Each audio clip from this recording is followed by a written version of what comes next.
दैनिक खबरकागज सकाळर चतुर्थ स्वर्णक्षेत्र अवसर में सकाळ एवं नंदीघोष टीवी पक्षर अनुगुल ठारे रविवार दिन अनुष्ठित होईछि मिनी माराथन।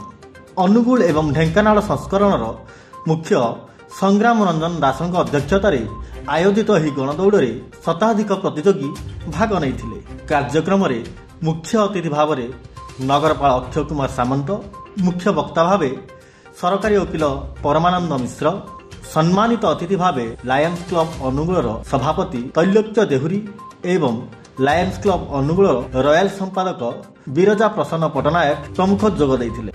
एही मिनी माराथन जगन्नाथ मंदिर ठार आरंभ होई बीडी कॉलेज छक, सर्किट हाउस छक, पुराना बसस्टाण्ड, राजा छक, बजाज छक देई जगन्नाथ मंदिर ठारे पहुंचीथिले। तापरे प्रथम, द्वितीय एवं तृतीय स्थान अधिकार करिथिबा कृति प्रतियोगी माननकु अतिथि माने पुरस्कार प्रदान करिथिले। से कॉलेज रे पढ़िला वाला पिला जानिबेनी कि अनुगुल टाउन पिला जानती नाही।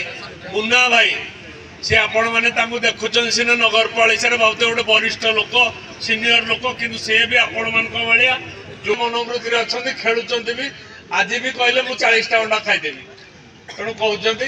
तेणु से एटा चतुर्थ स्वर्णक्षेत्र दिवस अवसर रे